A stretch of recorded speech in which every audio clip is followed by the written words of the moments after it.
Jake Morrison stood on the observation deck of New Denver's main administration building. He watched the morning sun rise over the mining colony he had called home for 15 years. The planet Kepler 442b was beautiful in its own way. Red rocks stretched across the horizon, broken by the silver domes of the human settlement. 50,000 people lived here now. They had come from Earth and other human worlds to mine the rare metals buried deep in the planet's crust. Families had grown. Up here, children had been born who had never seen Earth. This was their home. Lisa Carter walked her twin daughters Amy and Sophie to school that morning, just like any other day. The girls were 8 years old and full of energy. They laughed as they ran ahead of their mother, racing to see who could reach the school dome first. "Slow down," Lisa called after them. "You have plenty of time." The school was busy with children arriving for another day of learning. Lisa watched her daughters disappear inside with their friends. She smiled and headed to her job at the communications. CENTER doctor Elena Rodriguez was already busy at the colony hospital. She had been the chief medical officer for 10 years. The hospital was quiet this morning. Only a few miners with minor injuries from the overnight shift. She enjoyed these peaceful mornings. Captain Roy Phillips sat in the defense control room, drinking his morning coffee. The colony had basic defenses, nothing too strong. They had never needed much protection out here. The nearest alien species lived hundreds of light years away. Human space was safe. Roy looked at his screens, showing the empty space around there. Planet, no ships, no signals. Just the quiet of deep space that had surrounded them for 30 years. Far away, War Prime Kethful stood on the bridge of his massive bioship. The Zephyrian fleet had been traveling for weeks toward this small human world. Intelligence reports said it was poorly defended. Easy prey. The Zephyrians had built an empire across 12 star systems. They believed in conquest and expansion. When they found a new species, they had two choices: serve the Zephyrian hegemony or die. Most chose to serve. Those who refused were exterminated. Kethval had studied the humans for months. They seemed weak. Their colonies had small defense forces. Their technology looked primitive compared to Zephyrian bioships. The War Prime expected an easy victory. Target the defense platforms first, Kethval ordered his commanders. Then begin ground operations. Kill all humans. We will colonize this world within 7 days. The Zephyrian fleet dropped out of faster-than-light travel at the edge of the New Denver system.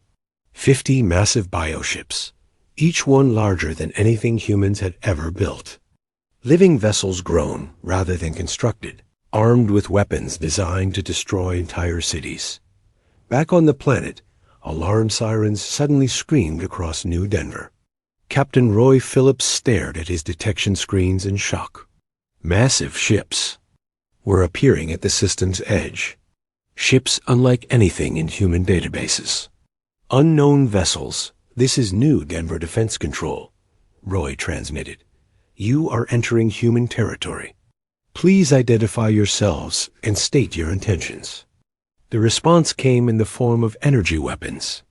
Beams of deadly force lanced out from the alien ships. The first defense platform exploded in a ball of fire, then the second, and the third. All stations, this is Captain Phillips, Roy shouted into his communicator. We are under attack. I repeat, we are under attack by unknown alien forces. Emergency protocols are now in effect. The evacuation sirens joined the defense alarms. Across New Denver, 50,000 people dropped what they were doing and ran for the underground shelters. They had practiced this drill many times, but never thought they would need it. Lisa Carter was still at the communications center when the alarms began. Her first thought was of Amy and Sophie at school. She ran toward the education dome, Pushing through crowds of panicking colonists, Dr. Elena Rodriguez organized the hospital evacuation. Patients who could walk helped carry those who could not. The underground medical shelter was 3 levels below ground. She hoped it would be enough protection. The first alien ships entered the planet's atmosphere with a sound like thunder. They were huge and alive, pulsing with internal organs visible through translucent skin. Bioships designed for one purpose. Destruction. Captain Roy Phillips kept transmitting distress signals as long as he could. This is New Denver to any human forces. We are under attack by alien vessels. Send immediate assistance. They are not responding to communication attempts. The Defense Control Center shook as alien weapons struck the building above. Roy knew he had minutes at most. He activated the colony's emergency beacon, a quantum transmitter that would carry news of the attack across human space. Tell them. What happened here? Roy said to his last remaining technician. Tell them the aliens showed no mercy. The building collapsed as alien fire tore through its structure. Captain Roy Phillips died at his post, but his message was already racing. Toward human military command, the Zephyrian ground forces landed like a plague of locusts. Tall, insect-like warriors with 4 arms and natural armor. They carried weapons that fired living projectiles. Creatures designed to kill. They moved through New Denver with methodical efficiency. Every building was searched. Every hiding place was found. The aliens had one order: total extermination. In the school dome, teachers had moved the children to the emergency shelter. Amy and Sophie Carter held hands in the darkness, scared but trying to be brave like their mother had taught them. When will Mommy come get us? Sophie whispered. Soon, Amy replied, though she was just as frightened. Above them, Zephyrian warriors were burning the school. They had found the shelter entrance. Time was running out. Lisa Carter was trapped 3 blocks away, pinned down by alien patrols. She could see the school dome burning in the distance. Her daughters were in there somewhere. She had to reach them. Dr. Elena Rodriguez watched in horror from the medical shelter as the aliens systematically destroyed everything humans had built on this world. 30 years of work, 50,000 lives, all being erased as if they had never existed. The Zephyrians worked through the day and into the night. By morning, New Denver was a smoking ruin. The aliens had begun bringing in their own equipment to change the planet's atmosphere. They would make this world suitable for Zephyrian colonists. War Prime Kethvol was pleased with the operation. Quick, clean, efficient. The humans had been even weaker than expected. Soon his species would expand into human space, taking world after world. He did not know that Captain Phillips' distress signal had reached its destination. Deep in human space, military commanders were reading the first reports of the massacre. And they were very, very angry. The Zephyrians had crossed a line they did not understand. They had awakened something in humanity that had been sleeping since the species left Earth. Something dark and terrible, and utterly without mercy. The nightmare was about to begin. Admiral Charles Bennett was drinking coffee in his office on Luna Base when the emergency signal arrived. The quantum transmission from New Denver had taken 6 hours to reach Terran High Command. 6 hours during which 50,000 human civilians had been murdered. Bennett read the report 3 times before he believed it. An alien species had attacked a human colony without warning. No communication, no demands. Just complete extermination of everyone on the planet. Get me the War Council, Bennett ordered his aide. Emergency session, now. Within an hour, the most powerful military leaders in human space were gathered in the secure conference room. General Patricia Stone, head of Special Operations, studied the data from New Denver with cold fury in her eyes. The attack was systematic, she reported to the council. They targeted our defenses first, then moved to ground operations. This was not a raid or an accident. This was planned genocide. Director Kevin Walsh from Terran Intelligence activated the holographic display. Images of the alien ships filled the room, living vessels that looked more grown than built. We call them the Zephyrian hegemony, Walsh explained. Our long-range scouts have observed them for 2 years. They control 12 star systems through conquest and slavery. Any species that will not serve them is eliminated. Admiral Bennett stood at the head of the table. His voice was quiet, but everyone in the room could hear the rage beneath his calm. Words. They crossed into human territory. They murdered human families. They chose war with humanity. He paused, looking at each face around the table. Now they will learn what that means. On Earth, President Maria Santos received the briefing with shock and anger. She had seen the final transmissions from New Denver. Families running for shelter. Children crying in the darkness. All dead now. How do we respond? She asked Admiral Bennett over the secure connection. Total war, Bennett replied without hesitation. We mobilize everything. Every ship, every weapon, every soldier. The Zephyrians wanted to see what humans are capable of. We will show them. President Santos addressed the Terran assembly within. Ours. Her speech was broadcast across 200 human worlds and countless space stations. Billions of humans watched as their leader declared war on an alien empire. The Zephyrian hegemony has committed an act of genocide against our people. Santos announced. They have murdered 50,000 innocent civilians, including children. They have crossed a line that cannot be uncrossed. Humanity will respond with overwhelming force until this threat is eliminated. The reaction across human space was immediate and unified. Anger unlike anything seen since the colonial wars centuries ago. Worlds that had been at peace for generations began mobilizing their defense forces. Commander Nick Taylor received his orders at the Special Operations Base on Titan. His Ghost squadron was the best of the best, enhanced soldiers trained for missions behind enemy lines. You are going into Zephyrian space, General Stone told him over the secure channel. Find survivors from New Denver. Gather intelligence on enemy capabilities. And Nick, when you find the aliens responsible for this massacre, you are authorized to use any means necessary. Taylor assembled his 12-person team within an hour. They were volunteers all, men and women who had dedicated their lives to protecting human space.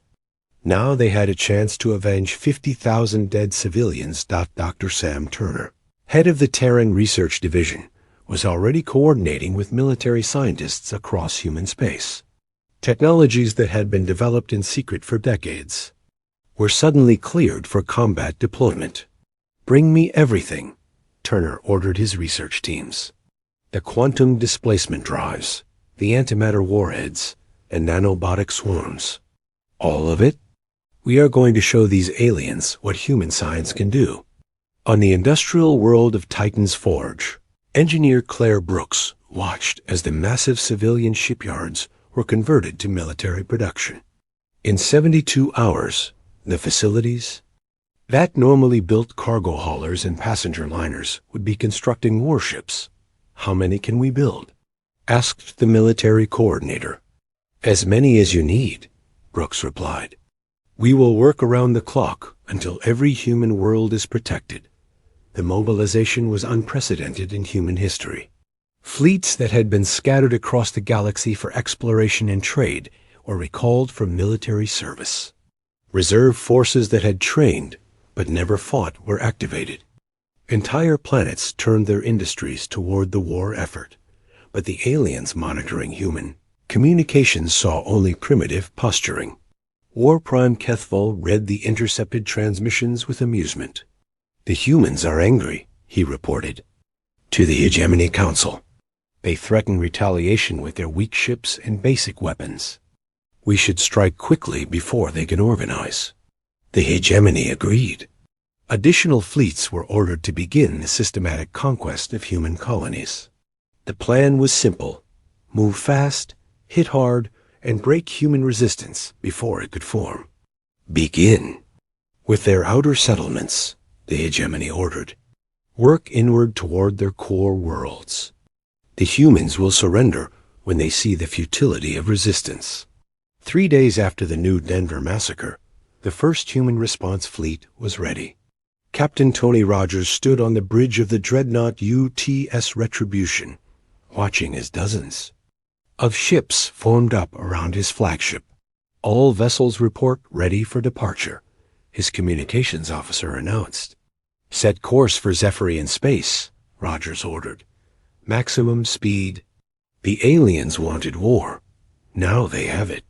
The fleet jumped to faster-than-light speed, carrying weapons the Zephyrians had never seen.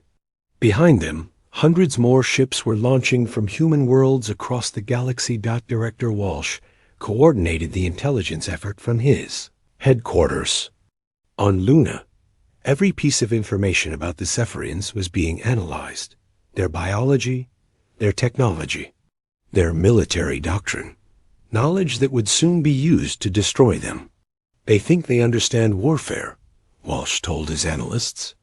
They have conquered primitive species with basic technology. They have never faced an opponent that fights the way humans fight. General Stone reviewed the special operations plans with her commanders. Elite units like Nick Taylor's Ghost Squadron would strike deep in enemy territory.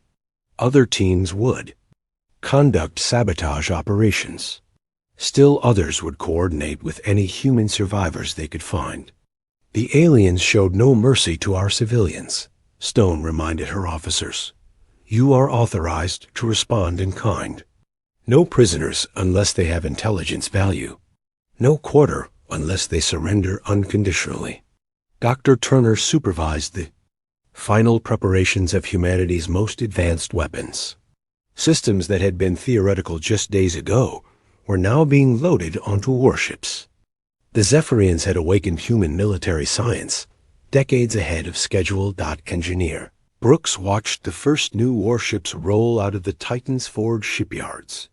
Vessels designed specifically to fight biological ships, armed with weapons that would tear through living hulls like tissue paper. On Luna Base, Admiral Bennett stood before a massive display showing human military forces moving throughout the galaxy. More ships than had ever been assembled for a single campaign, all converging on Zephyrian space. Sir, his aide reported, all fleets report ready for operation commencement. Bennett nodded slowly. In his 50 years of military service, he had never seen humans this united in purpose.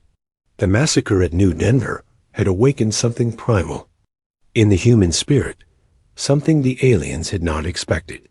Signal all commands, Bennett ordered. Operation Nightfall begins now.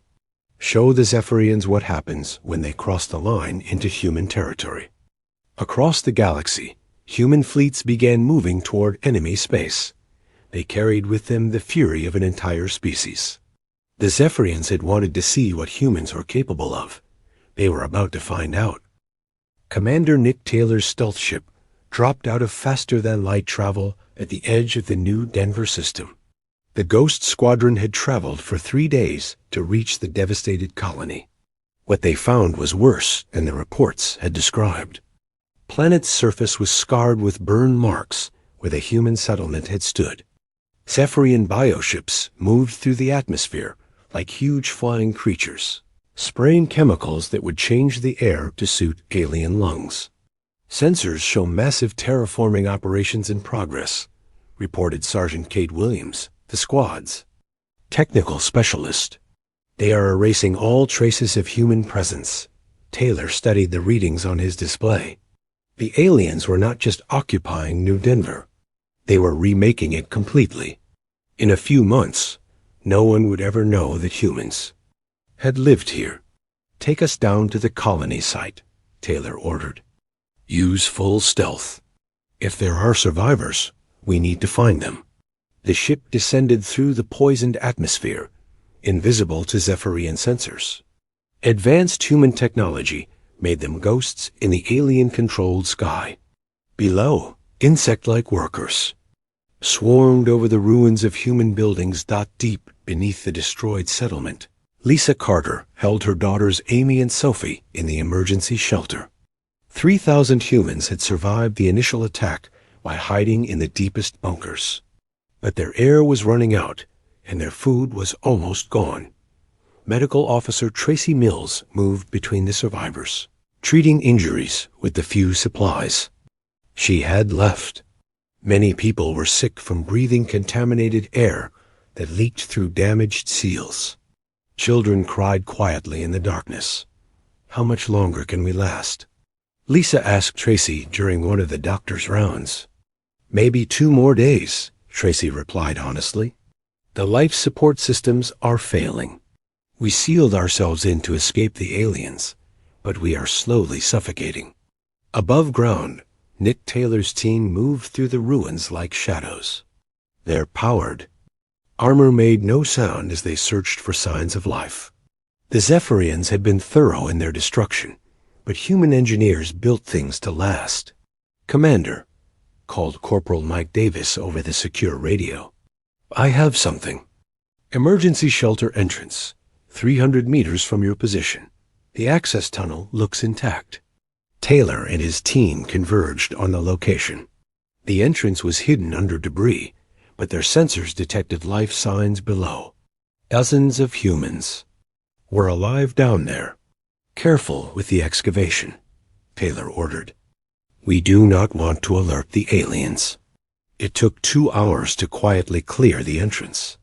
When the Ghost Squadron finally made contact with the survivors, Lisa Carter was the first to emerge from the shelter. She blinked in the filtered light, hardly believing that human soldiers had found them. "Are you real?" she whispered. "We are real," Taylor confirmed. "We are here to get you out. How many survivors?"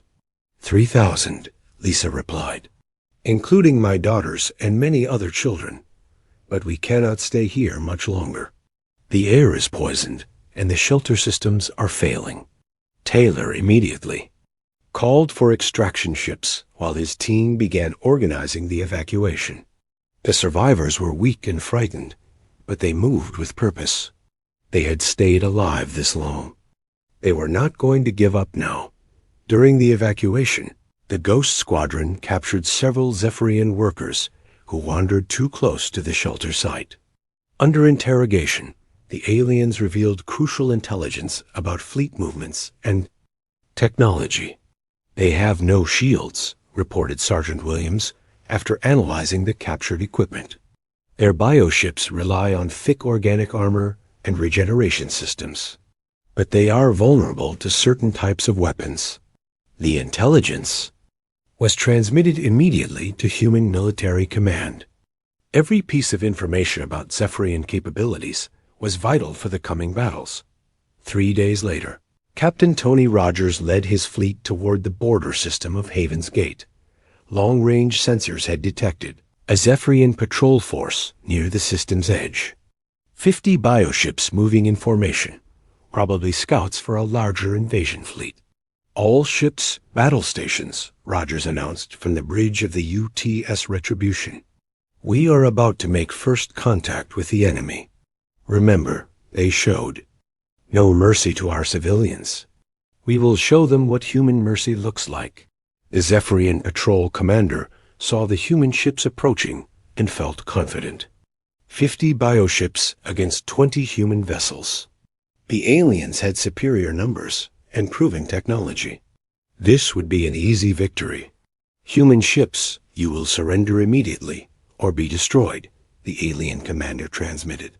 "Your species is inferior. You cannot match the power of the hegemony." Captain Rogers replied with weapons fire. The human fleet opened with kinetic bombardment cannons that fired projectiles at near light speed. The first Zephyrian bioship was torn apart before it could react. The second exploded in a cloud of organic debris. The third tried to regenerate its damaged sections, but was vaporized by plasma lance arrays. "Lieutenant," Commander Rachel Green led the human fighter squadrons in precision strikes against the enemy command structure. Her pilots moved like deadly dancers, avoiding alien weapons while striking at weak points with surgical accuracy. Target their neural centers, Green ordered her pilots. Cut the head off the snake. The Zephyrian ships tried to fight back, but their weapons could not lock onto the fast-moving human fighters. Advanced human technology made their ships faster, more maneuverable, and far more deadly than anything the aliens had encountered. In 18 minutes, the entire Zephyrian patrol force was destroyed. Not a single human ship was even damaged. The aliens had expected an easy victory. Instead, they found themselves completely outmatched. All enemy vessels eliminated, reported the tactical officer on the Retribution. No survivors detected. Captain. Rogers nodded grimly. Signal Fleet Command. First engagement complete. Enemy capabilities are inferior to intelligence estimates. Recommend immediate escalation of offensive operations. The news of the victory spread quickly through human space. The first battle against the Zephyrians had been a complete triumph. But for the survivors of New Denver, it was not enough. Dr. Elena Rodriguez had been rescued with the other survivors and was now aboard a human medical ship. She provided testimony about the Zephyrian atrocities to military investigators and media networks. They killed children, she told the cameras, her voice steady but her eyes filled with pain. They murdered families who had never hurt anyone. They showed no mercy, no hesitation. They treated human beings like insects to be exterminated.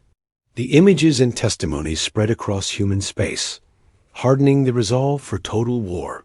Public opinion had been united by the attack, but now it became something harder and colder. The desire for justice had become the need for vengeance. War Prime. Kethval received reports of the patrol force's destruction with growing unease. His military advisors assured him it was just an ambush. Human forces could not sustain such effectiveness. Against organized Zephyrian resistance, send the main battle fleet, Kethval ordered. 200 ships.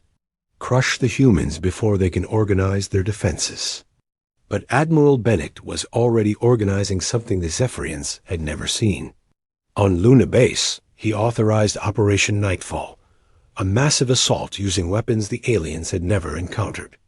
Deploy the experimental technologies, Bennett ordered Dr. Turner. Quantum displacement drives, antimatter warheads, nanobotic swarms. All of it, the Zephyrians wanted to see what humans are capable of. Show them. Commander Taylor's Ghost Squadron had completed their mission and were now preparing for deep reconnaissance in Zephyrian space. The rescued survivors had provided valuable intelligence about alien operations and weaknesses. We know how they think, Taylor reported to General Stone. They believe in overwhelming force and quick conquest. They have never faced an enemy that fights the way we fight. The stage was set for the real war to begin. The Zephyrians had crossed the line into human territory, expecting easy conquest. Instead, they had awakened a nightmare that would consume their entire empire. The humans were coming, and they were very, very angry. War Prime Kethval stood on the bridge of his flagship as the massive Zephyrian fleet approached the human industrial world of Armstrong's Pride. 500 bioships moved through space like a living armada, the largest military force the hegemony had ever assembled. The humans will learn the price of resistance, Kethval announced to his commanders. This world produces their weapons and ships. Destroy it, and their war effort will collapse. Intelligence reports showed Armstrong's Pride was heavily defended, but Kethval was confident. No human force could stand against 500 Zephyrian warships. The battle would be over in hours. But as the alien fleet approached the planet, they found something unexpected waiting for them. Admiral Susan Parker commanded the most advanced human fleet ever assembled. ships equipped with technology that had been secret until now. The UTS. Apocalypse led the formation, humanity's first planet-killer dreadnought.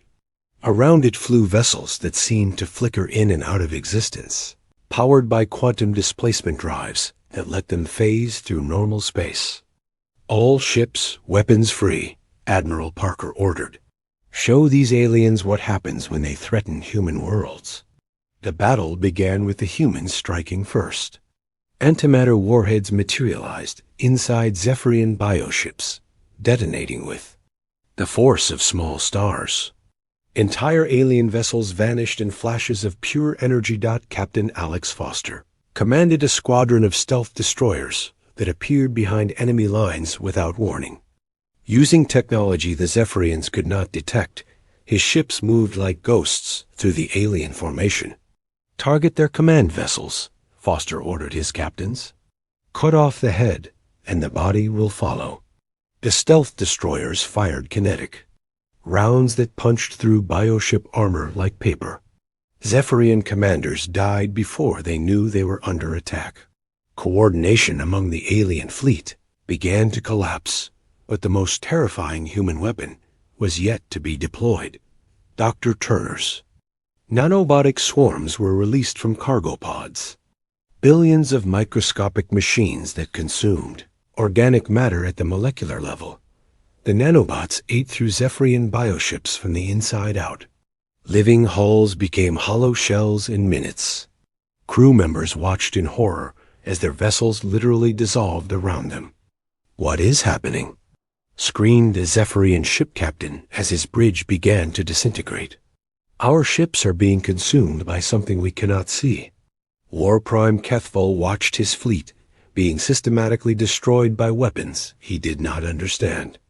Human ships that appeared and disappeared at will. Explosions that came from nowhere. Technology that turned living ships into dust. How is this possible? He demanded of his science officers. The humans were supposed to be primitive. Their technology is beyond our understanding, came the terrified reply. They have weapons we never imagined. We cannot fight what we cannot comprehend. On the surface of Armstrong's Pride, Colonel Lisa Morgan led human ground forces equipped with powered armor that made them nearly invulnerable. Zephyrian landing parties found themselves facing soldiers who moved like unstoppable machines. The powered armor absorbed. Alien weapons fire without damage. Human soldiers walked through. Zephyrian defenses, methodically eliminating resistance with cold efficiency. They showed the same ruthless precision their enemies had displayed at New Denver. No prisoners unless they surrender unconditionally, Morgan ordered her troops. Remember what they did to our civilians. The Zephyrian ground assault collapsed within hours. Alien warriors who had conquered dozens of worlds found themselves outmatched by human technology and tactics. Those who tried to retreat were hunted down by flying human soldiers in powered armor. In space, the alien fleet was being annihilated. Lieutenant Commander Rachel Green's fighter squadrons moved through the Zephyrian formation like deadly insects, striking at vulnerable points with surgical precision. Their bioships have neural networks, Green reported to Admiral Parker. If we can disrupt the nerve centers, the entire ship becomes paralyzed. Human fighters carried weapons designed specifically to attack biological systems. Neural disruptors that scrambled alien nervous systems. Toxin warheads that poisoned bioship organs. Viruses that corrupted Zephyrian computer systems. The battle that Kethvol had expected to win in hours turned into a complete rout. The Zephyrian fleet was not just defeated, it was utterly destroyed. Hundreds of bioships reduced to floating debris. Thousands of alien crew members dead or captured. War Prime Kethvol barely escaped in his damaged command ship, carrying news of the disaster back to Zephyrian space. His mighty fleet had been swept away like dust before human technology. How many ships did we lose? He asked his surviving officers. All of them, came the broken reply. Only our vessel escaped. The humans have weapons that make our bioships look like toys. The survivors were interrogated using advanced human techniques that extracted complete intelligence about Zephyrian capabilities and locations. Director Walsh coordinated the interrogation from his headquarters on Luna. They know everything now, Walsh reported to Admiral Bennett. Zephyrian military positions, civilian populations, industrial centers. We have a complete map of their empire. The debate in Human Command was brief. After New Denver, mercy was not considered an option. President Santos authorized the use of human world killers, weapons that could crack a planet's core. The Zephyrians chose extermination over diplomacy. Santos announced to the War Council, they will receive exactly what they gave our people. Dr. Turner supervised the deployment of technologies that had been developed in absolute secrecy. Gravity manipulation weapons that could tear apart planetary cores. Stellar ignition devices that could turn stars into supernovas. Arsenal of destruction. Beyond alien comprehension, Engineer Brooks watched as the shipyards of Titan's Forge produced weapons of unimaginable power. Planet killers that could sterilize entire worlds. Fleet killers that could destroy armadas with single shots. Are we becoming the monsters we fight? Brooks asked Dr. Turner during one of their planning sessions. They crossed the line first, Turner replied coldly. They chose to make this a war of extermination. We are simply better at it than they are. The news of the victory at Armstrong's Pride spread across human space like wildfire. The Zephyrian hegemony's main battle fleet had been completely destroyed. Not one human ship had been lost in the engagement, but for the human military leadership, this was just the beginning. Admiral Bennett stood before the holographic displays showing Zephyrian space, marked now with the locations of every alien world and facility. Signal all fleet commanders, Bennett ordered. Phase 2 begins now. Simultaneous strikes on 12 Zephyrian colonies. Show them what total war means. Human fleets that had been positioned throughout the galaxy began moving toward their targets. They carried weapons that could end civilizations. The Zephyrians had wanted to see what humans were capable of in war. They were about to learn the terrible answer. Captain Tony Rogers, fresh from his victory at Haven's Gate, received orders to lead the assault on a major Zephyrian industrial world. His fleet now included ships equipped with the most advanced human weapons. Remember New Denver, Rogers told his crew as they prepared for the jump to faster-than-light speed. Remember what they did to our families. Show them the price of crossing. Humanity. The human fleets jumped simultaneously, appearing in Zephyrian space like angels of death. 12 worlds that had known only victory and conquest were about to experience the nightmare of human warfare. The hammer was falling, and nothing in the galaxy would ever be the same. The final assault on the Zephyrian hegemony began at exactly 0800 hours, Terran Standard Time. 12 human fleets appeared simultaneously above 12 Zephyrian worlds, bringing with them weapons that could end civilizations. Admiral Bennett personally commanded the fleet that approached Zeph-Kalar, the alien world.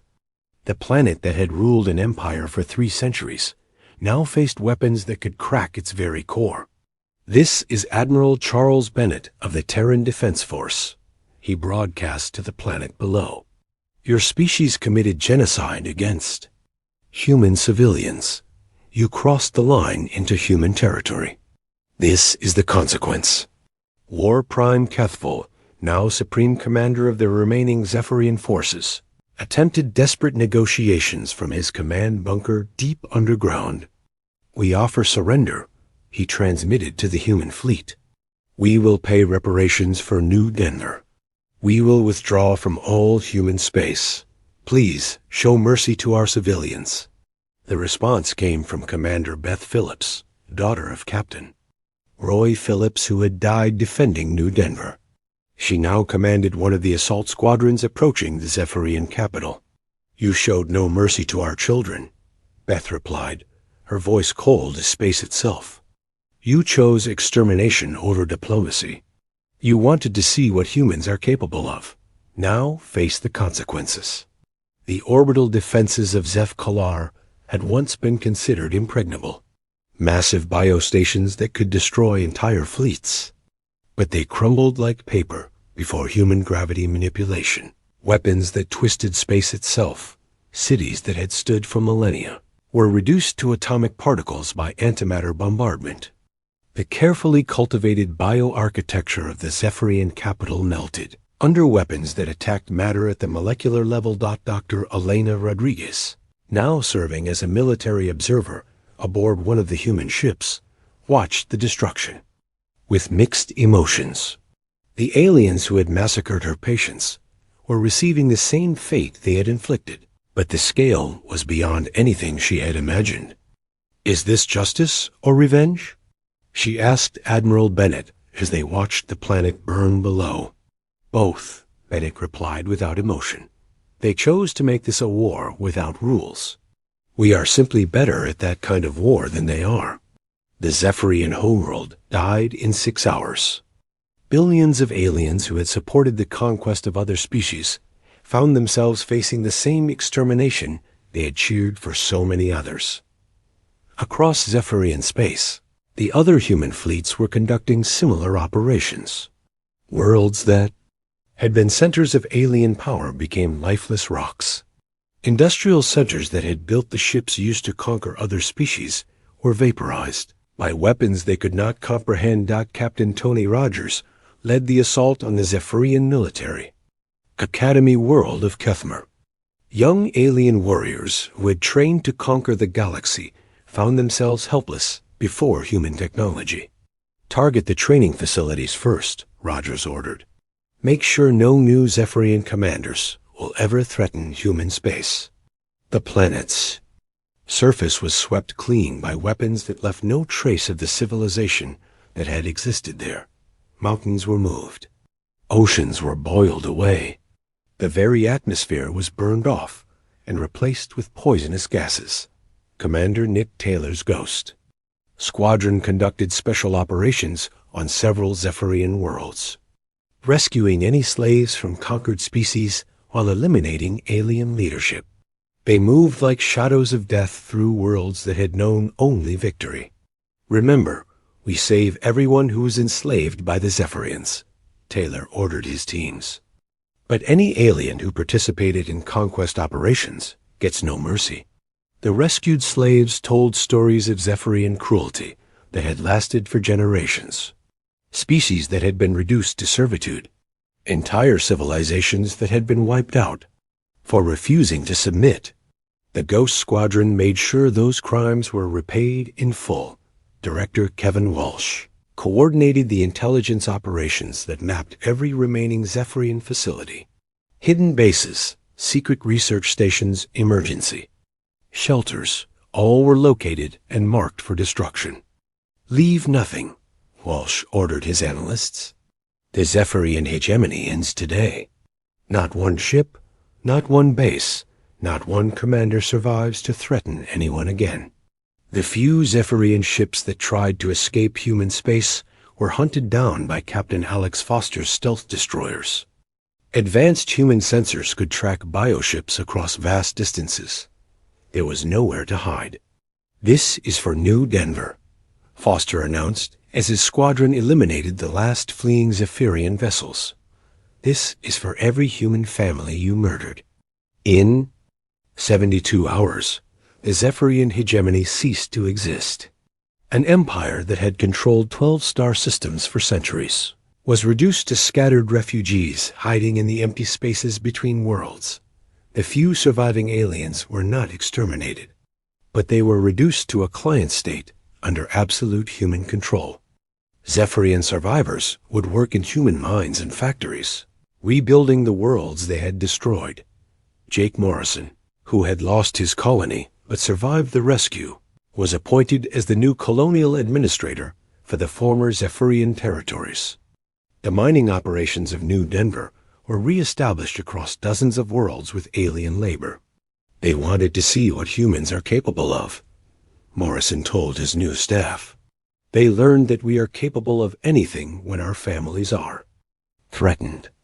Engineer Claire Brooks supervised the construction of new human settlements on former alien worlds. The Zephyrian bioarchitecture was torn down and replaced with human structures that would last for millennia. We build to endure, Brooks explained to her construction teams. These worlds will be human for as long as our species exists. The aliens will remember what happens when you cross humanity. Dr. Sam Turner established research stations throughout the former hegemony space, studying captured alien technology and developing even more advanced human weapons. The war had accelerated human scientific development by decades. The Zephyrians were not the only aggressive species in the galaxy, Turner warned the research teams. We must be ready for the next threat. We must be ready to defend humanity against anything. Admiral Bennett addressed the Terran Assembly 6 months after the war's end. His speech became known as the Never Again Doctrine and was broadcast to every human world and space station. The Zephyrian hegemony learned the price of threatening human civilians, Bennett announced. Any species that attacks our people will face complete annihilation of their civilization. We are no longer the scattered colonies we once were. We are humanity united, and we will defend our own. Lisa Carter and her daughters Amy and Sophie attended the memorial service for New Denver's victims.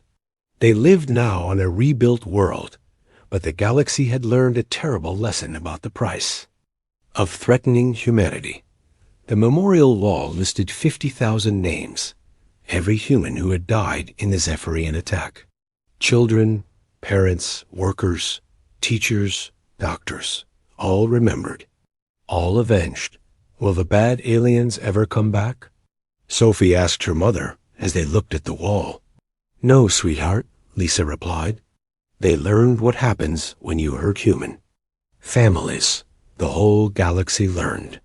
The final scene of the war played out in deep space, where human exploration ships pushed into unknown regions, carrying new warnings to alien civilizations they encountered. This is human territory, the standard message now declared. Cross the line at your own extinction. Humanity has shown mercy once. We will not show it again. The Zephyrian War became a legend throughout the galaxy, not of heroic alien resistance, but of the nightmare that awakens when humans are pushed beyond all restraint.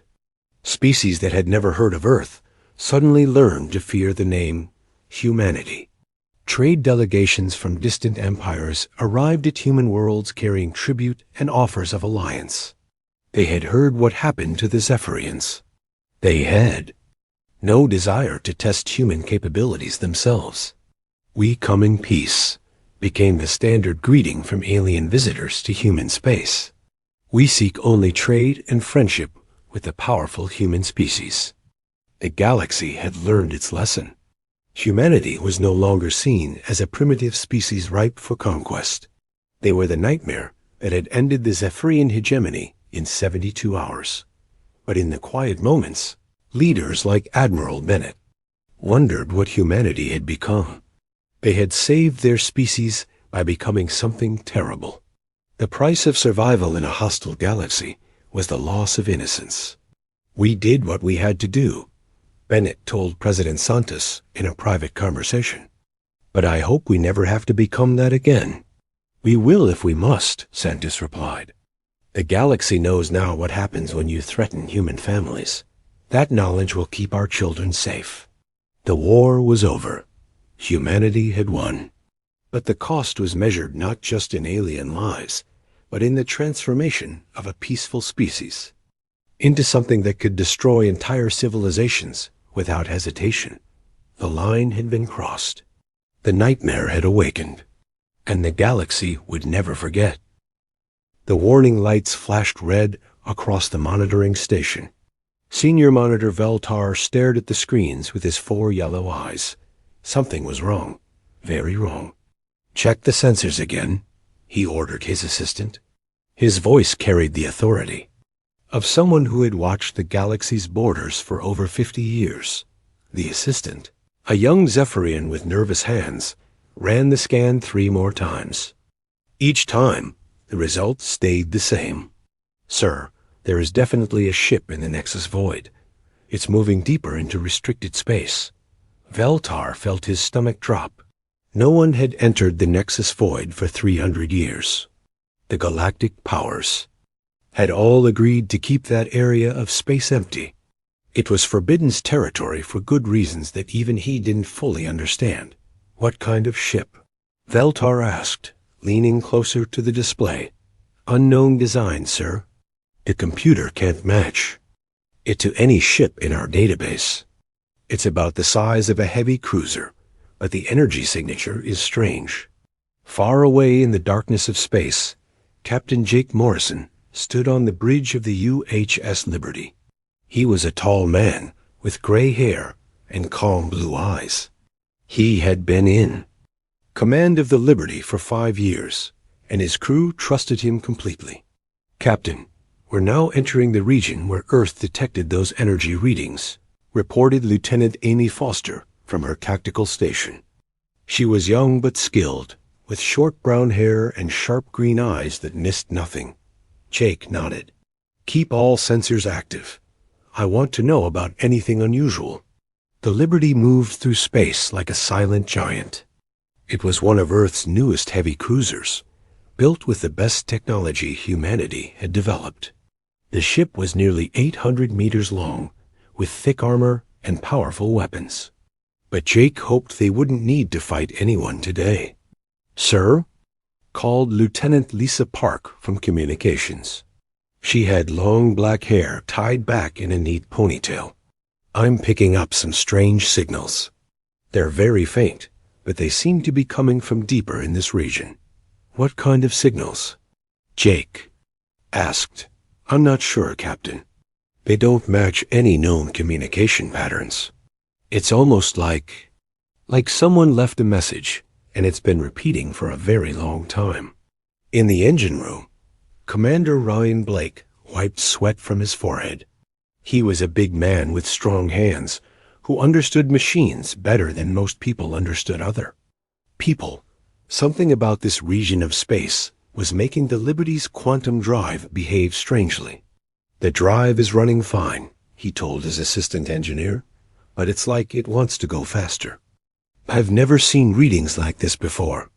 Back on the monitoring station, Veltar was making urgent calls to his superiors.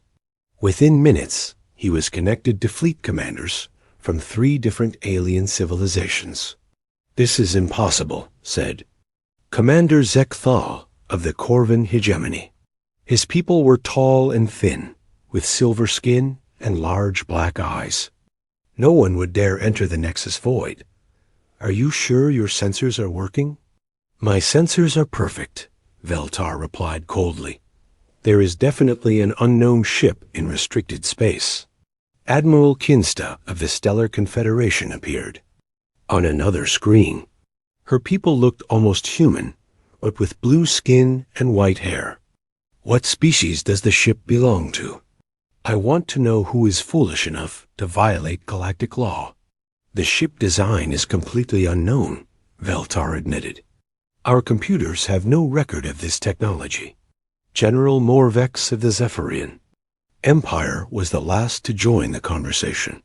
He was Veltar's superior, a military leader with scars across his face from many battles. Send me all the data immediately.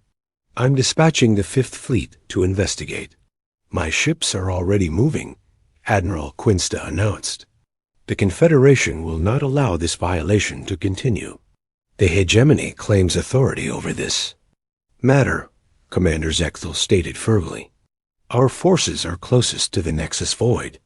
Veltar watched as 3 different alien fleets began racing toward the same destination. This could turn into a disaster very quickly. On the Liberty, Dr. Kevin Chum was studying the strange energy readings from his science station. He was a quiet man who loved puzzles, and this was the biggest puzzle he had ever encountered. Captain, He called out, "These energy readings are unlike anything in our databases. The pattern suggests some kind of ancient technology, but it's more advanced than anything we've ever seen." Jake frowned. Earth scientists had detected these mysterious energy signatures from their deep space monitoring stations. The readings were so unusual that they had sent the Liberty to investigate. Now they were finding technology that seemed impossible. "How ancient are we talking about?" Jake asked. "Based on the energy decay patterns, I'd estimate at least 10,000 years old, maybe much older." Lieutenant Amy Foster suddenly looked up from her station. "Captain, I'm detecting multiple ships approaching our position. They're coming from 3 different directions." "How many ships?" Jake asked, though he suspected he wouldn't like the answer. Amy's fingers moved quickly across her controls. "Sensors show at least 60 ships, sir, and more are arriving every minute." Lisa Park's communication station started beeping rapidly.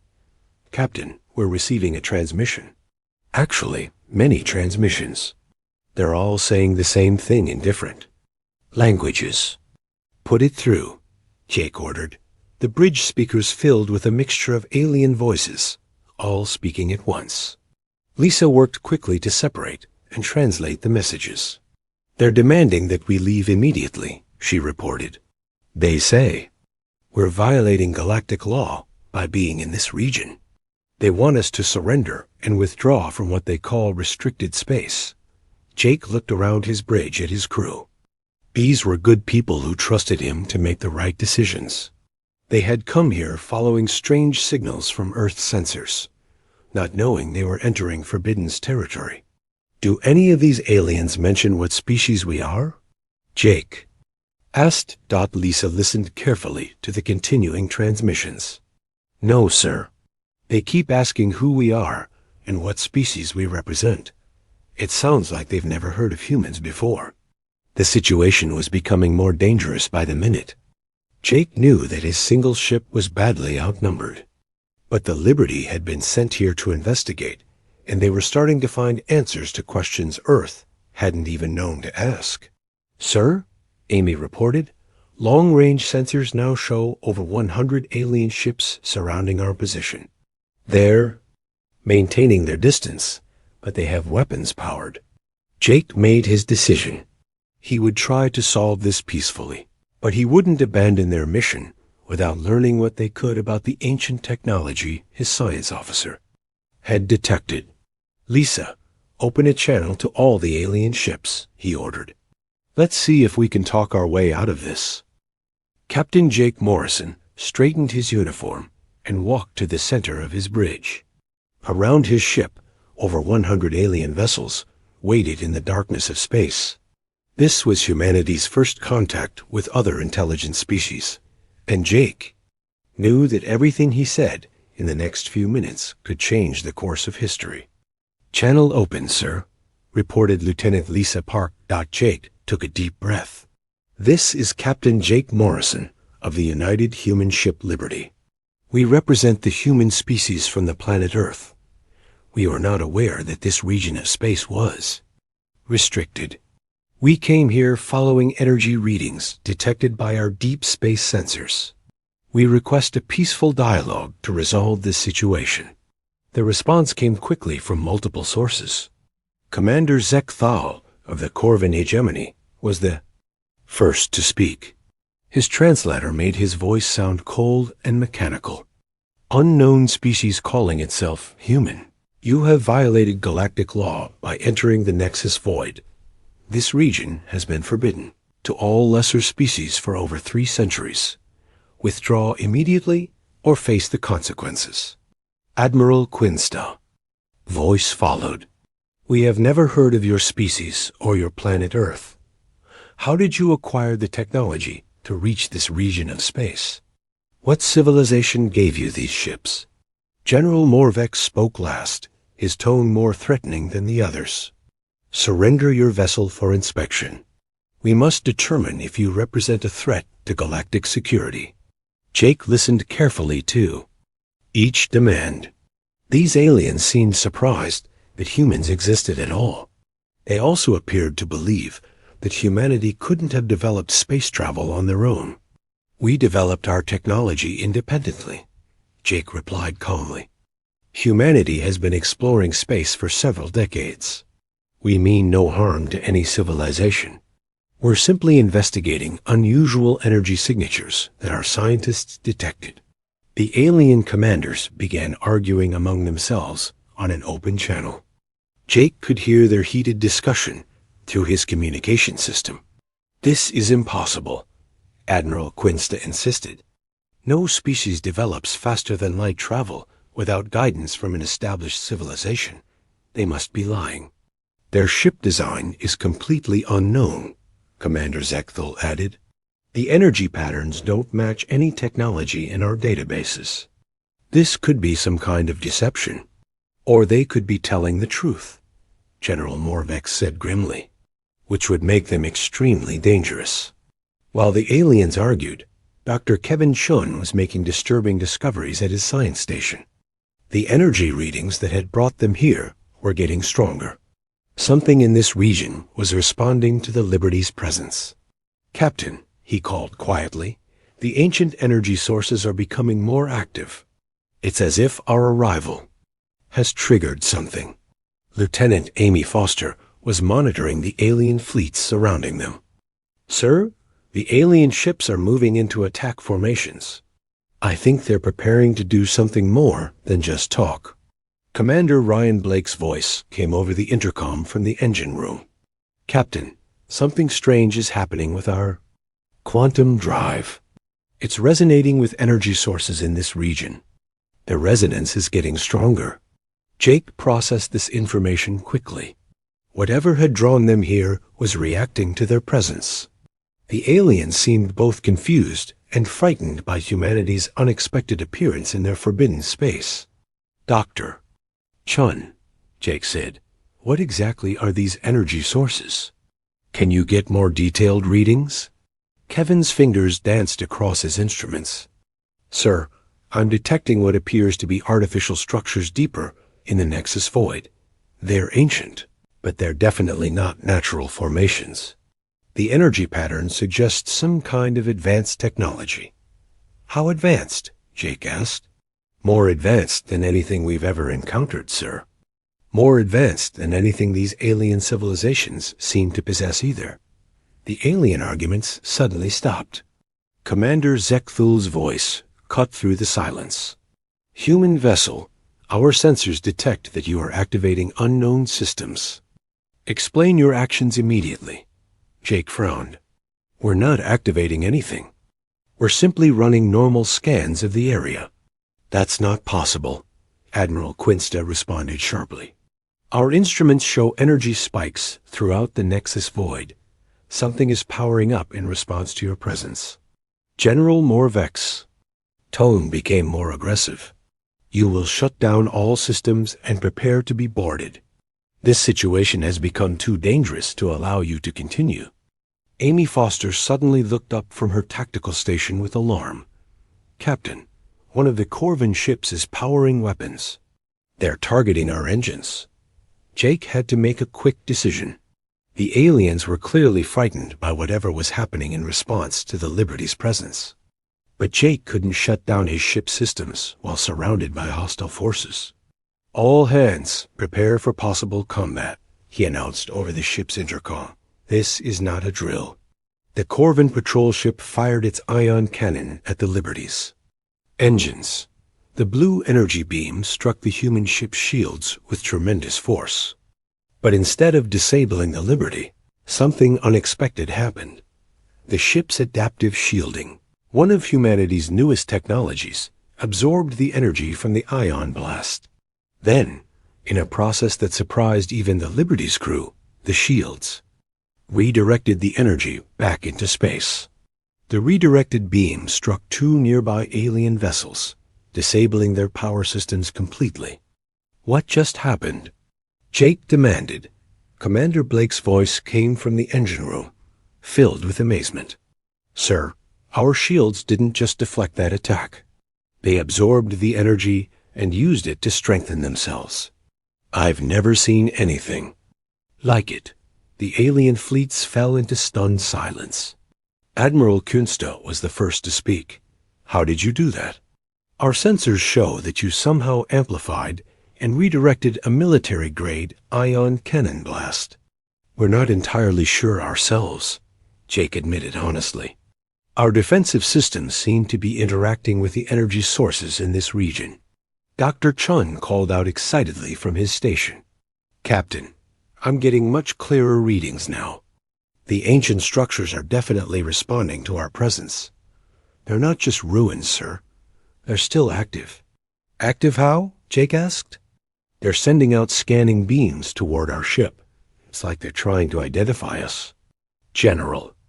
Morvex's voice carried a new tone of worry. This confirms our worst fears.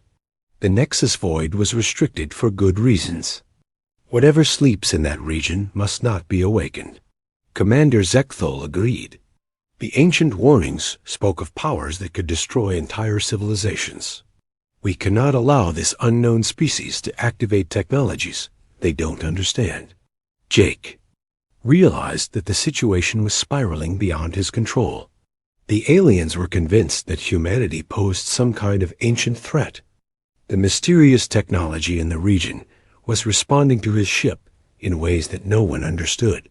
And now his own ship's systems were behaving in impossible ways. All alien vessels, this is Captain Morrison, he transmitted. We're clearly dealing with something none of us fully understand. I propose that we work together to investigate these phenomena safely. Absolutely not, General Morvex replied immediately. Your species will withdraw from this region immediately, or we will force you to leave. Amy Foster's hands moved rapidly across her controls. Captain, the alien fleets are moving closer. Multiple ships are powering weapon systems. Jake looked around his bridge at his crew. They were in an impossible situation, outnumbered by over 100 ships. But they were also the first humans to encounter other intelligent species, and they had a duty to represent their people with honor. Dr. Chun, how long would you need to get detailed scans of those ancient structures? He asked. At least several hours for a complete analysis, sir. Jake made his decision. Lisa, transmit to all alien vessels. Tell them that we need time to understand what's happening here. Explain that we're as surprised by these developments as they are. But even as he spoke, Jake could see more alien ships arriving on his tactical display. The situation was about to get much worse. Dr. Kevin Chun stared at his science station displays in complete amazement. The readings he was getting from the ancient structures deep in the Nexus Void made no sense. The technology was impossibly old, yet it seemed to be more advanced than anything humanity or the alien civilizations possessed. Captain, he called out, his voice filled with excitement and worry. You need to see this. The ancient structures aren't just responding to our presence. They're trying to communicate with us. Jake Morrison walked over to Kevin's station while keeping one eye on the tactical display. Over 150 alien ships now surrounded the Liberty, and more were arriving every hour. What kind of communication? Jake asked. Kevin pointed to his screen. The structures are sending out organized energy pulses in mathematical patterns.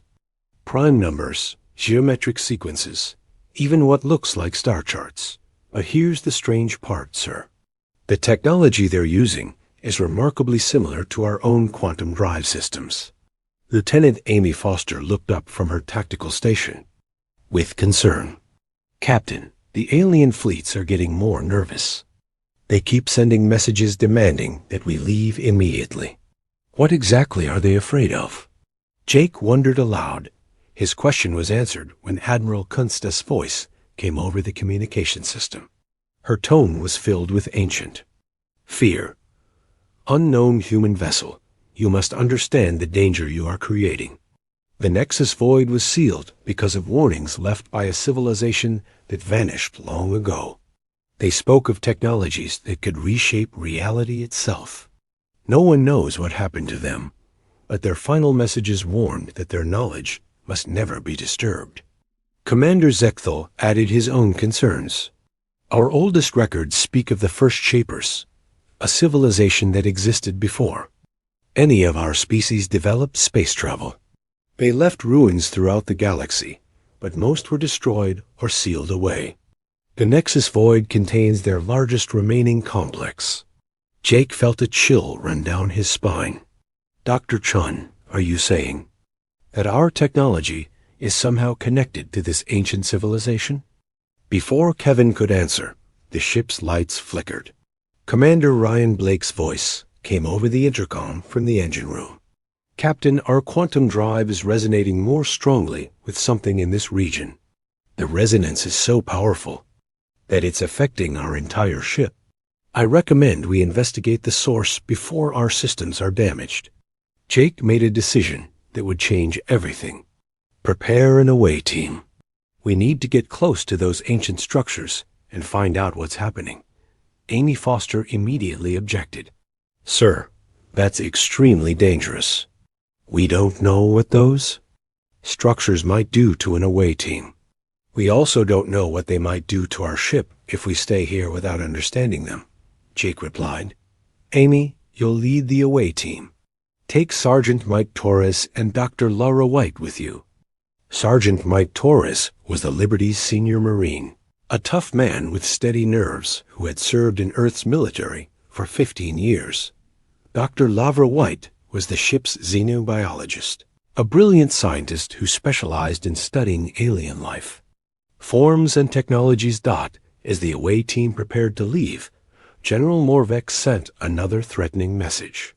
Human vessel, if you send personnel to the ancient structures, we will consider it an act of aggression against galactic security.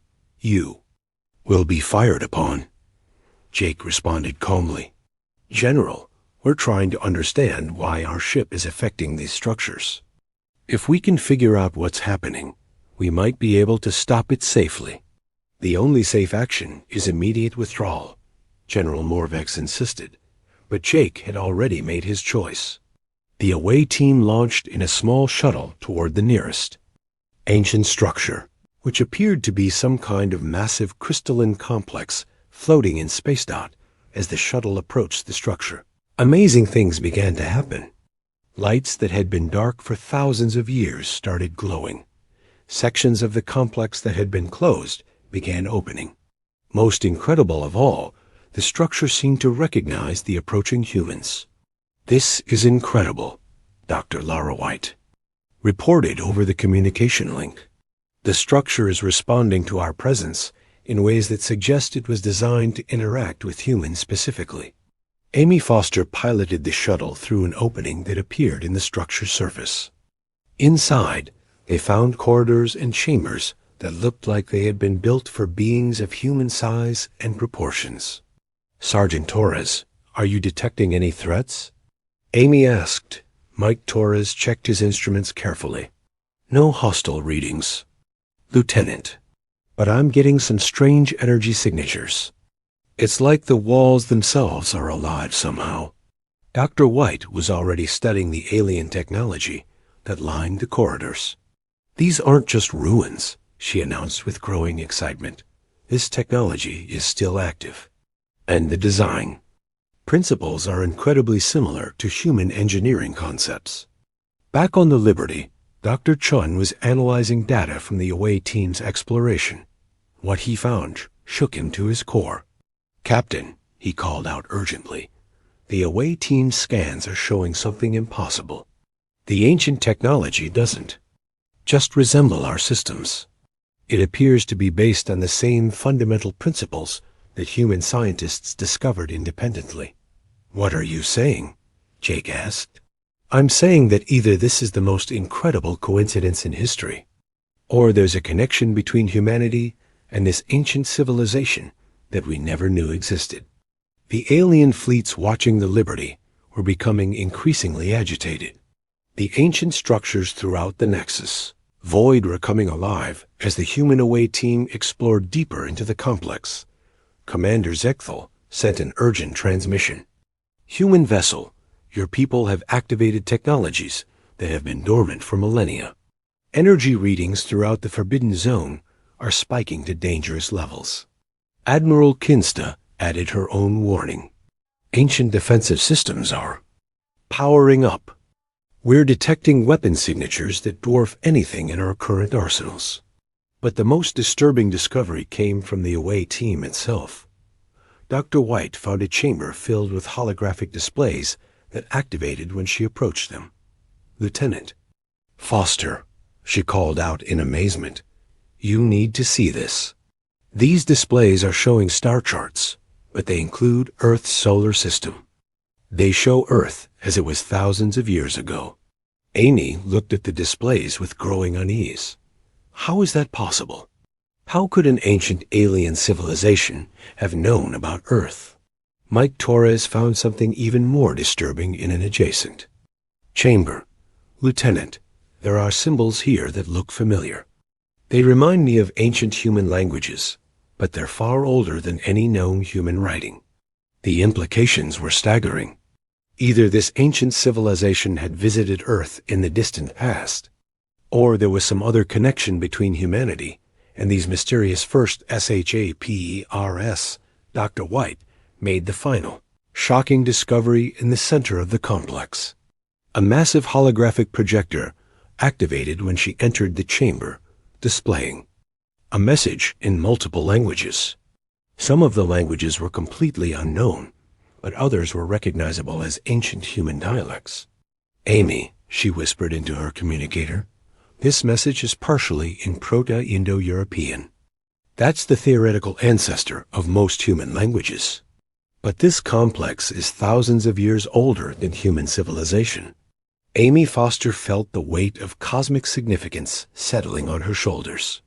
What does the message say? Dr. White worked quickly to translate the portions she could understand. It's a welcome message. It says, welcome home, inheritors. Your journey through the stars has brought you back to where it all began. The message continued with information that made the human away team realize they had stumbled into something far more significant than a simple first contact situation. Back on the Liberty, Jake Morrison received the away team's report with growing amazement and concern. The ancient civilization hadn't just known about humanity. They had apparently been involved in human development in some way. But before he could fully process these revelations, General Lorvex sent a final ultimatum. Human vessel, you have 30 minutes to withdraw your people and leave this region. If you refuse, the combined fleets will open fire. We cannot allow these ancient technologies to be awakened. Jake looked around his bridge at his crew. They were on the verge of the greatest discovery in human history, but they were also vastly outnumbered by alien forces that saw them as a threat to galactic security. The next decision he made would determine whether humanity's first contact with alien civilizations would end in friendship or war. The holographic message in the ancient chamber continued to unfold before Dr. Lara White and her team. As more of the alien text became clear, the true scope of what they had discovered became overwhelming. Lieutenant Foster, Dr. White called. Out, her voice shaking with excitement and fear. This message explains everything. The ancient civilization called themselves the First Shapers.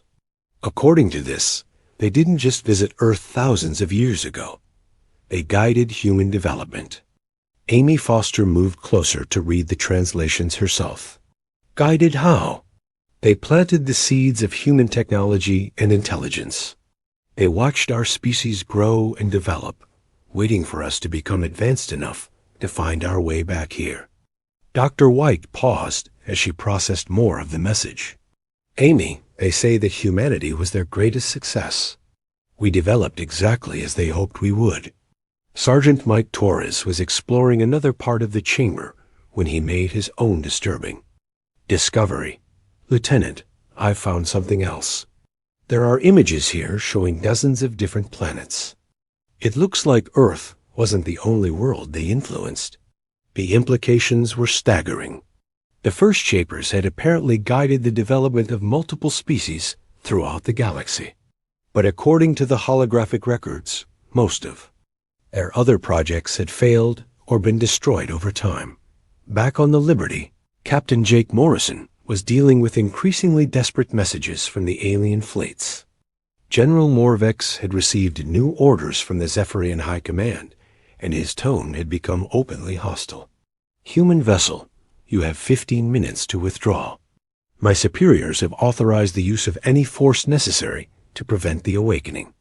Of First Shaper technology, Admiral Kunsta added her own concerns. "Captain Morrison, our long-range sensors are detecting energy buildups throughout this entire region of space. Whatever your people have activated, it's spreading beyond the immediate area." Commander Ziegthel's message was more diplomatic, but equally urgent. "Captain, please understand our position. The First Shapers possess technology that could reshape matter at the atomic level. If such power falls into the wrong hands, it could threaten every civilization in the galaxy." Jake was torn between his duty to his crew and his responsibility to make peaceful contact with alien civilizations. But before he could respond, Dr. Kevin Shun made another shocking discovery.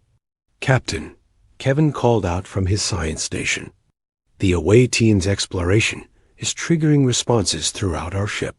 Our quantum drive isn't just resonating with the ancient technology anymore. It's synchronizing with it." "What does that mean?" Jake asked. "It means our ship systems are being enhanced by First Shaper technology. Our computers are processing information faster than should be possible. Our engines are operating at efficiency levels that violate known physics. Even our weapon systems are showing capabilities they never had before." Commander Ryan Blake's voice came over the intercom from the engine room. "Captain, you need to know what's happening down here. Our quantum drive is interfacing directly with systems throughout the ship. I can understand how it's working, but I shouldn't be able to. It's like the technology is teaching me how to use it." Jake realized that his ship and crew were being changed by their contact with First Shaper technology. The question was whether these changes were beneficial or dangerous. His answer came from the away team. Dr. White had discovered the central truth about the First Shaper's plan. "Captain Morrison," she reported over the communication link, "the holographic records explain why our technology is so compatible with theirs. The First Shapers didn't just guide human development randomly. They specifically designed us to be their inheritors." "Inheritors of what?" Jake asked. "Everything, sir. Their technology, their knowledge, their responsibility to guide younger civilizations. According to these records, the First Shapers evolved beyond physical existence long ago. They became beings of pure energy and consciousness. But they needed someone to carry on their work in the physical universe." Amy Foster added her own observations. "Captain, the technology here isn't just responding to us. It's enhancing us. Sergeant Torres and I are thinking more clearly, reacting faster, understanding things we never studied before." Mike Torres confirmed the report. "Sir, I can operate weapon systems in this complex that I've never seen before. It's like the knowledge just appears in my mind when I need it." The alien fleets surrounding the Liberty were growing more desperate as they watched impossible energy readings spike throughout the Nexus void. Ancient defense systems that had been dormant for millennia were coming online. Weapon platforms that dwarfed entire starships were powering up. General Morvex made his final attempt at diplomacy. "Captain Morrison, I'm going to explain something that even my own people barely understand. The First Shapers didn't disappear naturally. They were forced to evolve beyond physical existence because their technology became too powerful for any material beings to control safely." "What are you saying?" Jake asked. "I'm saying that if your species truly are their inheritors, then you represent a threat to every other form of life in the galaxy. The First Shaper's final message, preserved in our oldest archives, warned that their successors would have the power to remake reality itself. Admiral Kunsta added her voice to the warning. Captain, our civilizations have spent thousands of years building a stable galactic community. The return of First Shaper technology could destroy everything we've worked to create. Jake found himself facing an impossible choice. The technology they had discovered could benefit all of humanity, potentially solving problems of energy, transportation, and even disease. But the alien civilizations saw humanity's inheritance as an existential threat. Dr. Chun's voice interrupted his thoughts. Captain, I'm detecting massive energy buildups from all 3 alien fleets. They're preparing to attack. Amy Foster's voice came from the ancient complex. Captain, the First Shaper systems are detecting the alien military preparations. Defensive systems are activating automatically. Jake realized that events were spiraling beyond anyone's control. The ancient technology was designed to protect itself and its inheritors.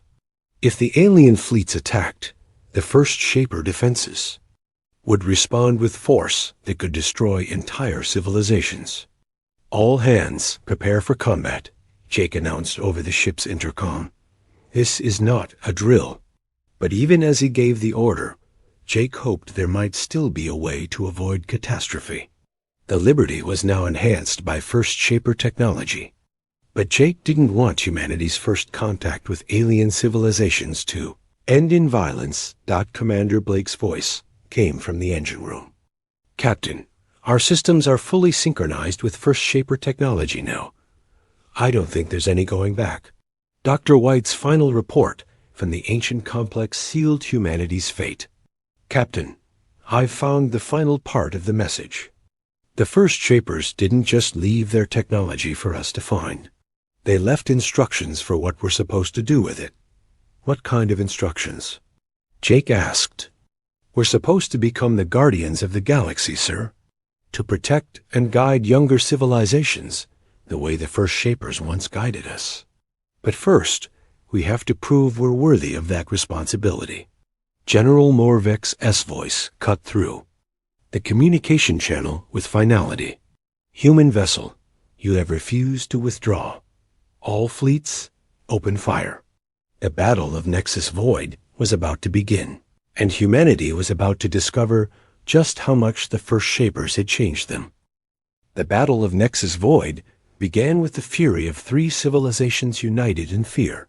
Over 200 alien warships opened fire on the lone human vessel at the same time. Energy beams, plasma torpedoes, and kinetic projectiles filled space around the Liberty, but something impossible happened. The attacks never reached their target. Captain Jake Morrison watched in amazement as his ship seemed to phase in and out of normal space. Weapons fire passed harmlessly through the Liberty as if it wasn't there. When the ship solidified again, it appeared in a completely different location. What just happened? Jake demanded. Commander Ryan Blake's voice came from the engine room, filled with wonder. Sir, the First Shaper technology has completely integrated with our systems. We're not just using their technology anymore. We've become something new. Lieutenant Amy Foster, still exploring the ancient complex with her team, provided the explanation. Captain, the First Shapers left detailed instructions in their final message. Their technology doesn't just enhance those who are worthy. It transforms them into something beyond normal physical limitations. Dr. Kevin Chun was analyzing the impossible readings from his science station. Sir, our ship is now operating on principles that our current science can't explain. We're existing in multiple dimensions simultaneously. We can become solid when we choose to, or phase through matter when we need to. The alien fleets stopped firing in confusion and terror. Their most powerful weapons had no effect on the human ship. General Morvek's voice came over the communication channel, filled with fear. This is exactly what we were afraid of. The humans have awakened power that threatens the natural order of the universe. But Jake Morrison was discovering that the First Shaper inheritance came with more than just advanced technology. It came with wisdom and responsibility that his species had never imagined. Dr. Chun, Jake ordered, scan the alien fleets. I want to know if our defensive actions caused any casualties. Kevin's scan results surprised everyone. Sir, none of the alien ships were damaged. When our shields redirected their weapons' fire, the energy was channeled away from their vessels safely. Amy Foster's voice came from the ancient complex. Captain, the first Shaper systems are designed to defend without destroying. Their technology won't allow us to kill unless we're facing an enemy that cannot be stopped any other way. Jake realized that humanity had been given something far more valuable than superior weapons. They had been given the wisdom to use power responsibly. All alien vessels, Jake transmitted. This is Captain Morrison. We have no desire to harm anyone. Our defensive systems activated automatically to protect us, but they were designed not to cause casualties among your ships. Admiral Kunsta responded first, her voice filled with confusion.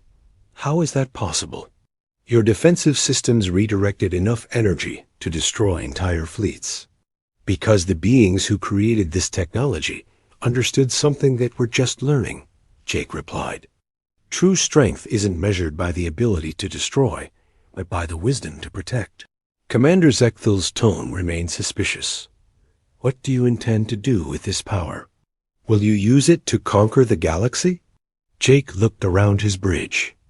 At his crew, these were good people who had been transformed by contact with ancient wisdom.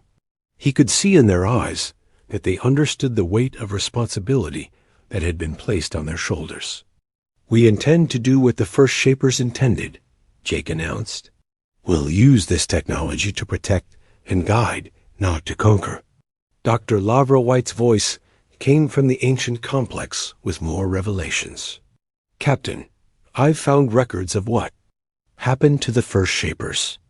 They didn't disappear because their technology was too dangerous. They evolved beyond physical existence because they had completed their purpose in the material universe. What purpose? Jake asked. To prepare the way for their successors. To leave behind the knowledge and tools needed to maintain peace and order among the younger civilizations. According to these records, every civilization goes through the same cycle. They develop technology, face the choice between wisdom and destruction, and either transcend or destroy themselves. Sergeant Mike Torres added his own discovery. Sir, there are records here of dozens of species that the first Shapers tried to guide. Most of them chose destruction over wisdom. Humanity is apparently the first species to develop exactly as the first Shapers hoped. Jake felt the weight of cosmic significance settling on his shoulders. Humanity hadn't just stumbled into advanced technology. They had been chosen to inherit the responsibility of protecting and guiding other species through the same dangerous transition. General Morvex, Jake transmitted, I understand your fears, but I want you to understand something about humanity. We've been fighting wars among ourselves for thousands of years. We know the cost of violence. We also know the value of peace. General Morvex's response carried a note of uncertainty. How can we trust a species that has been given power beyond our understanding? Jake made a decision that would reshape galactic politics forever. Dr. Chun, use our enhanced systems to scan the entire Nexus void. I want a complete map of all First Shaper installations. Kevin's enhanced systems provided results in seconds. Sir, there are 17 major installations throughout this region. Most contain technologies for medical research, environmental restoration, and advanced manufacturing. Amy, Jake called to his away team leader, are you finding any weapons manufacturing facilities in your exploration? Amy's response confirmed what Jake had suspected. No, sir. The first Shapers built tools for creation and healing, not destruction. Their military technology was purely defensive. Jake transmitted his findings to all the alien fleets. You can verify our scans with your own sensors. The first Shapers weren't conquerors. They were guardians. And that's what they intended humanity to become. The alien commanders began cautious discussions among themselves. The evidence was overwhelming that the ancient technology was designed for protection rather than destruction. Admiral Kinsta was the first to change her position. Captain Morrison, if what you're saying is true, then perhaps we've misunderstood the purpose of the first Shaper legacy. Commander Zekthal agreed. Reluctantly. Our ancestors' warnings spoke of great danger, but they may have misinterpreted the true nature of that danger. Perhaps they feared change more than they feared destruction. General Morvex remained suspicious, but willing to listen. What exactly are you proposing, Captain? Jake had been thinking about this moment since the away team first discovered the ancient message. I'm proposing that we work together. Humanity will accept the responsibility the first Shapers intended us to bear, but we won't rule over other civilizations. We'll serve as guardians and protectors. Dr. White's voice came from the ancient complex with the final piece of the puzzle. Captain, I've found the first Shapers' ultimate message. They left instructions for establishing a new galactic council, one where all civilizations can work together, with humanity serving as neutral guardians to prevent conflicts between species. Smiled as he realized that humanity's first contact with alien civilizations was about to become the foundation for a new era of galactic cooperation.